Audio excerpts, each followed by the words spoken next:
On October 30th, 1901, a British column of 1,700 men with guns and supply wagons was moving through the rolling grasslands of the Eastern Transvaal, confident in their numerical strength and firepower. They were part of the great dragnet operations that were supposedly ending the war, sweeping the countryside for Boer commandos who were running out of options. Within 2 hours, that column would be shattered by a Boer force less than half their size, executed with such precision and ferocity that it would become the single bloodiest ambush of the entire conflict. Nearly 300 British soldiers would be killed or wounded, an entire artillery battery would be destroyed, with its crews dead beside their guns, and a general would fall, leading a desperate cavalry charge that achieved nothing but add his name to the casualty list. The Battle of Bakenlaagte was not just another guerrilla raid. It was a masterpiece of tactical violence that demonstrated what Boer commandos could achieve when they caught a British force in the open and destroyed it with the systematic efficiency of a firing squad. This is the story of 2 hours that produced more British casualties than most major battles, and how a perfect ambush revealed that even in the war's final phase, the Boers remained lethal beyond anything the British had imagined. To understand how such a catastrophic ambush occurred so late in the war, we must examine the strategic situation in October 1901 and the dangerous assumptions that had crept into British thinking. By this point, the conventional war had been over for more than a year. The Boer capitals had fallen, the major commando forces had been scattered, and tens of thousands of Boer civilians were interned in concentration camps. The British controlled every city, every railway line, and every major town in the former republics. By any conventional measure, Britain had won the war decisively. Yet the fighting continued with a stubborn intensity that frustrated British commanders and politicians alike. Rather than surrendering after their conventional defeat, the Boers had transformed themselves into guerrilla fighters of extraordinary effectiveness. Leaders like Louis Botha, Christian de Wet, Jan Smuts, and Koos de la Rey commanded mobile commandos that struck at British supply lines, ambushed isolated columns, and demonstrated that British occupation meant nothing outside the range of their rifles. The war had become a grinding counterinsurgency campaign that consumed enormous British resources while producing no decisive results. The British response to this guerrilla warfare was comprehensive and brutal. Lord Kitchener, now in overall command after Robert's departure, had implemented a system of blockhouses and barbed wire fences designed to compartmentalize the country and restrict Boer movement. Thousands of small fortifications dotted the landscape, connected by telegraph and designed to channel Boer commandos into areas where mobile British columns could engage them. Simultaneously, the scorched earth policy was systematically burning Boer farms to deny the commandos food and shelter, while the concentration camps held their families hostage to encourage surrender. This strategy was slowly working, in the sense that Boer fighting strength was declining and options were narrowing. But it created dangerous complacency among British forces. Columns moving through the countryside had grown accustomed to encountering small, scattered Boer groups that avoided major engagements. The large, aggressive Boer commandos of the war's early phase seemed to have been broken up or hunted into remote areas. British officers began to assume that any significant Boer force would retreat rather than fight. That the guerrilla phase meant the Boers had lost the capacity for conventional military operations. This assumption was about to be tested with catastrophic results in the Eastern Transvaal, where two of the most capable Boer commanders still in the field were about to demonstrate that reports of Boer military decline were premature. Louis Botha, the Commandant General of the Transvaal forces, had maintained a substantial commando in the Eastern Transvaal throughout 1901. Unlike many Boer leaders who had been forced into purely hit-and-run tactics, Botha still commanded enough men and possessed sufficient supplies to contemplate more ambitious operations. With him was Ben Viljoen, another experienced commander whose tactical skill complemented Botha's strategic thinking. In late October, Botha's scouts reported that a substantial British column was moving through the area near Bakenlaagte, in the rugged country between Belfast and Ermelo. The column was commanded by Colonel George Benson, an officer with a solid reputation who had been conducting sweep operations designed to round up Boer commandos and clear the area. Benson's force numbered approximately 1,700 men, including the 2nd Scottish Horse, mounted infantry, artillery, and supply wagons. It was a typical mobile column of the type Kitchener deployed throughout the Transvaal, strong enough to handle any expected opposition, but not so large as to be immobile. Botha recognized an opportunity. The terrain around Bakenlaagte was rolling grassland, broken by ridges and dongas, dry watercourses that provided natural concealment. Benson's column would have to pass through relatively open country where a well-positioned ambush force could achieve devastating surprise. More importantly, Botha had the numbers for this operation. He could concentrate perhaps 800 to 1,000 fighters, a substantial force by the standards of late 1901. If he could catch Benson's column in the right position, Botha believed he could inflict the kind of devastating defeat that would demonstrate the Boers were far from beaten. The planning for the Bakenlaagte ambush showed Botha's maturity as a commander and his understanding of both Boer strengths and British weaknesses.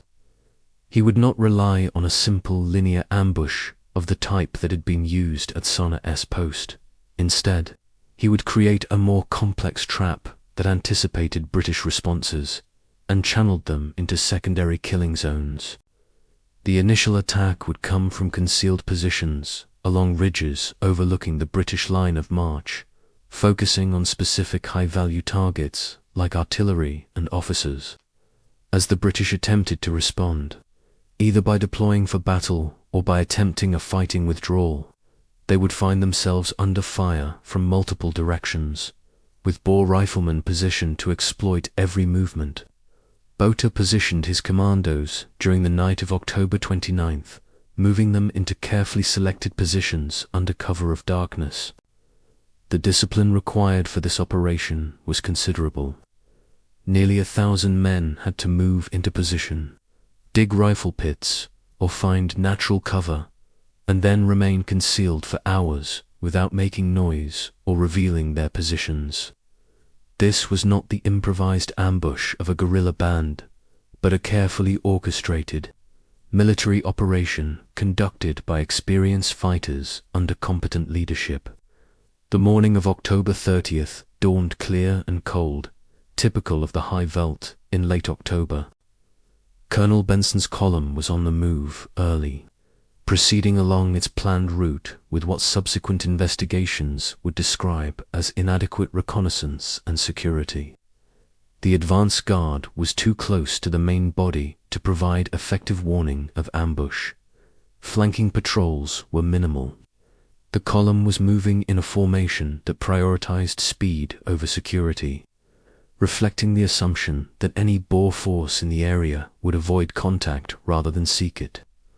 Around 8 o'clock in the morning, the British column entered the killing zone. The exact sequence of events in the opening minutes would be disputed afterward, but the effect was unmistakable. From positions on the ridges to the north and east, concealed Boer riflemen opened fire at ranges of 300 to 500 yards. The initial volley was devastating in its accuracy and violence. Benson's artillery, moving in the column, was the primary target.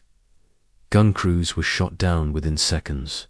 Officers leading the column fell from their horses, and the careful British formation began to dissolve into chaos. The psychological impact of the ambush was immediate and severe. The British soldiers had been moving routinely through countryside they believed to be largely clear of enemy forces. Suddenly, they were under intense, accurate rifle fire from positions they couldn't clearly see. The distinctive crack of Mauser rifles echoed across the valley, accompanied by the heavier reports of other weapons. Men fell from their saddles, horses screamed and bolted, and the organized military column transformed into a mass of confused units trying desperately to understand what was happening and where the fire was coming from. Colonel Benson himself was struck by a bullet in the opening minutes of the ambush, mortally wounded. His death removed the column's command authority at the worst possible moment. Other senior officers attempted to take control, but the situation was deteriorating faster than they could assess it. The artillery, which should have been the column's most powerful response to the ambush, was largely neutralized. The gun crews had been specifically targeted, and the survivors found themselves unable to bring their weapons into action under the intense rifle fire. What made Bakenlaagte different from earlier ambushes was the scale and sustained nature of the Boer assault. This was not a brief attack followed by withdrawal. Botha's commandos maintained intense, disciplined fire for over an hour, systematically working through the British column and destroying unit cohesion. The Boers were not simply shooting at targets of opportunity, but were executing a plan designed to maximize casualties and prevent any organized British response. British units attempted various responses, all of which played into Botha's tactical design. Some tried to charge the Boer positions on horseback, classic cavalry tactics that might have worked against unprepared opponents, but were suicidal against entrenched riflemen.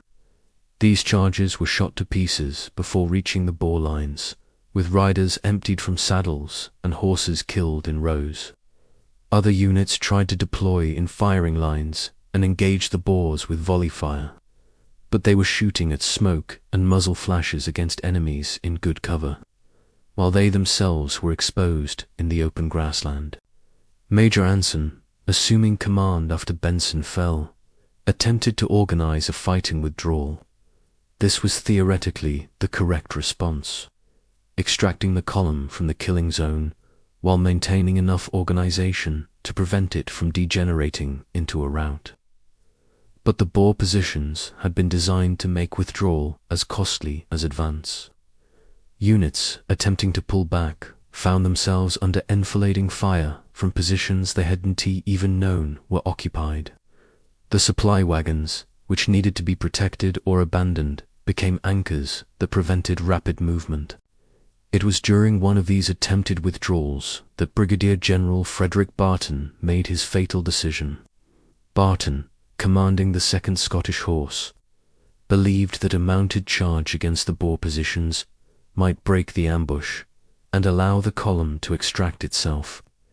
It was a desperate measure, the kind of bold stroke that Victorian military culture celebrated, and it was almost certainly doomed from conception. Barton led his horsemen directly at one of the Boer positions in a charge that was magnificent in its courage and horrific in its outcome.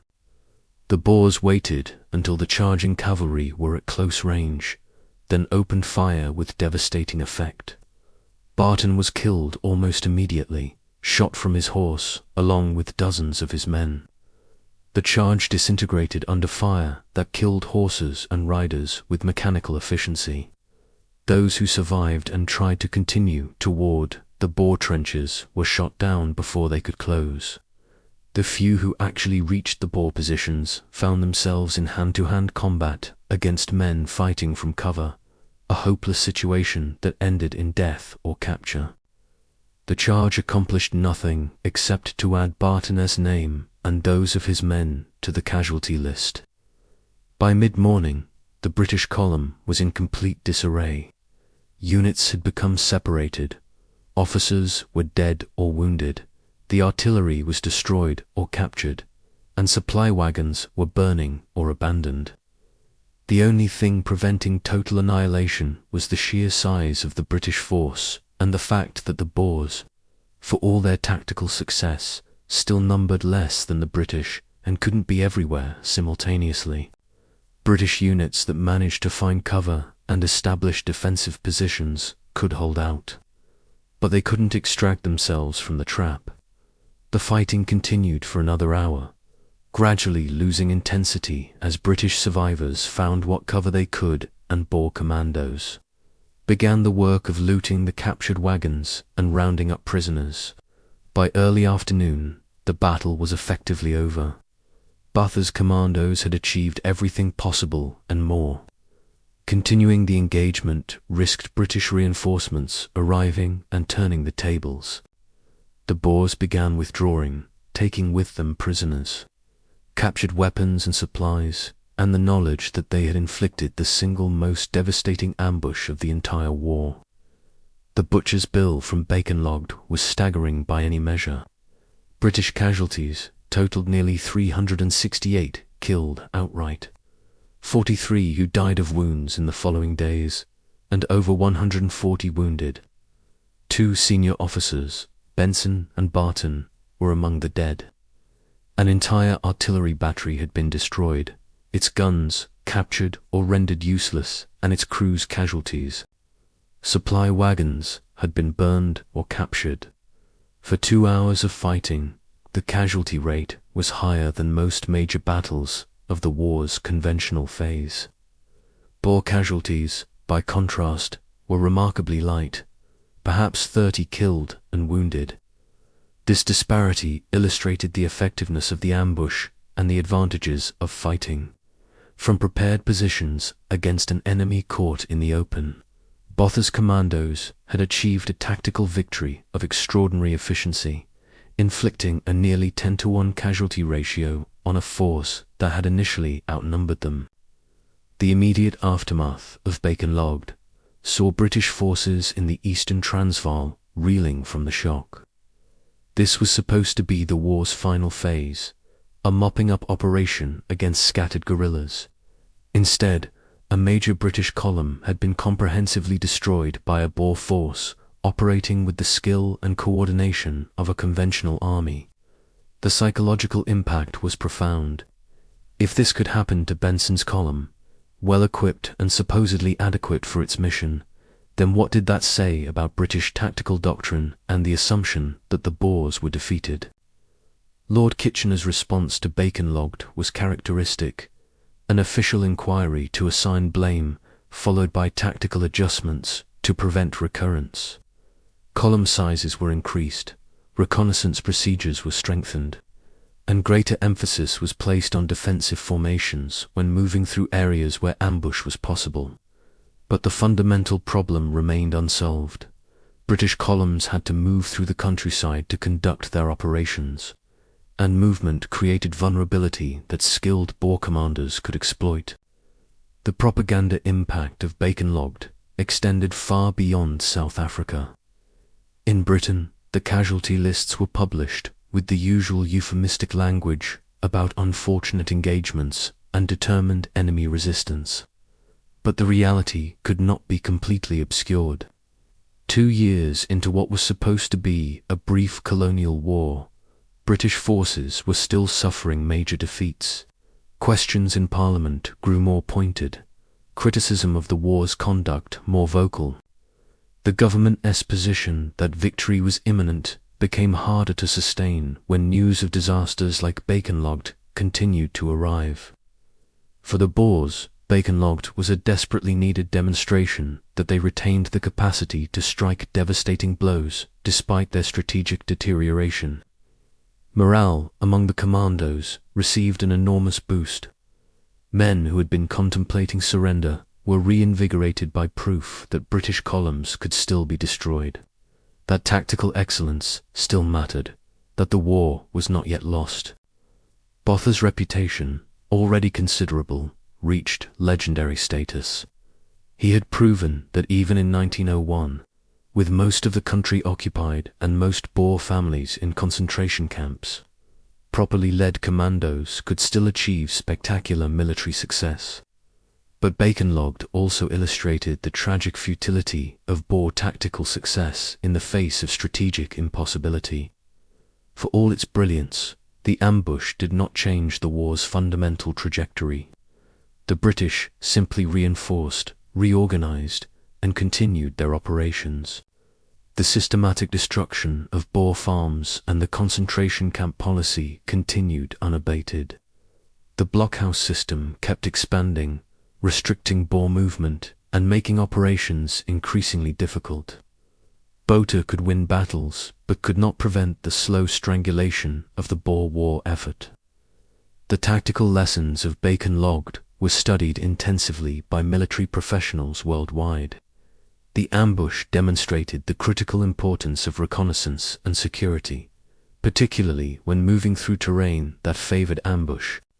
It showed how quickly a military column could disintegrate when caught by surprise and how difficult it was to regain control once command authority was disrupted by the killing of senior officers. It illustrated the vulnerability of artillery when not properly protected and the futility of mounted charges against entrenched riflemen with modern weapons. But perhaps the most important lesson was about the nature of guerrilla warfare and the difficulties of counterinsurgency. Bakenlaagte happened not because British forces were incompetent or poorly equipped, but because the operational requirements of counterinsurgency created vulnerabilities that a skilled enemy could exploit. Columns had to move to conduct sweep operations. Movement required concentration along predictable routes. Concentration created targets, and targets could be ambushed by an enemy who chose when and where to fight. This dynamic, playing out across the Transvaal and Orange Free State in 1901 and 1902, made the war unwinnable through conventional military operations alone. The British eventually won the Boer War not through military defeat of the commandos in the field, but through the systematic destruction of their support base. The scorched earth policy and concentration camps made it impossible for the commandos to sustain operations. By mid-1902, Boer fighters were starving, running out of ammunition, and receiving reports that their families were dying in the camps. Tactical victories like Bakenlaagte could not overcome these strategic realities. The war ended not because the Boers were defeated militarily, but because continuing to fight meant condemning their entire society to destruction. For the individual soldiers involved, Bakenlaagte represented different forms of trauma. British survivors carried memories of helplessness and horror, of watching their units destroyed by an enemy they could barely see, of the desperate cavalry charge that achieved nothing but spectacular death. Many would struggle with what later generations would recognize as post-traumatic stress disorder. The wounded faced long recoveries in field hospitals where disease was often more dangerous than injuries. The families of the dead received telegrams and the bitter knowledge that their loved ones had died in an ambush in a war that seemed to have no end. The Boer fighters experienced Bakenlaagte as vindication and warning. Vindication that their way of warfare could still produce spectacular results, that tactical excellence still mattered, that they were not beaten, but also a warning about sustainability. The ammunition expended at Bakenlaagte was irreplaceable.